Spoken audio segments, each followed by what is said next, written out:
I am F کی report سے پہلے بھی میں نے یہ مشورہ دیا تھا اور آج بھی میں یہ مشورہ دینا چاہتا ہوں اس حکومت کو کہ ملک میں اگر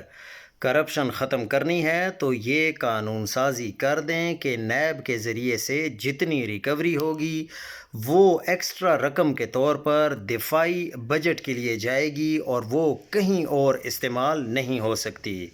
شہباز حکومت کی درخواست پر آئی ایم ایف کی جائزہ رپورٹ آنے سے 4 دن پہلے ہم نے کرپشن کے خاتمے کے لیے یہ سنجیدہ تجویز پیش کی تھی اور یہ قابل عمل حل بھی ہے۔ کرپشن کی نشاندہی کرنے والے کا نام صیغہ راز میں رکھ کر اسے 25% حصہ دے دیں اور باقی رقم پکڑنے کے بعد دفاعی بجٹ میں چلی جائے۔ پھر دیکھیں کیسے پورے معاشرے میں اس ناسور کے خلاف مہم چلتی ہے اور کیسے لوگ پکڑے جاتے ہیں اور کرپشن میں کمی آنا شروع ہو جاتی ہے۔ یہ آپ دیکھیں گے کہ جب بڑے گھر کی طرف آپ پیسوں کا رخ کر دیں گے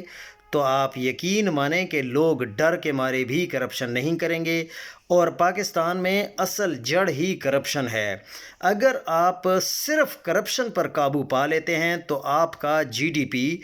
آٹومیٹیکلی 6% سے بڑھ کر 6.5% پہ جا سکتا ہے، اور جس سے پاکستان میں خود بخود ہی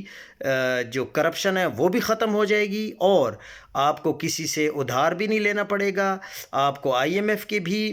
پاؤں نہیں پکڑنے پڑیں گے۔ اور آئی ایم ایف نے تو ویسے بھی کہہ دیا ہے کہ اگر آپ کرپشن پر قابو پا لیتے ہیں تو آپ 20 سے 25 ارب ڈالر بچا سکتے ہیں۔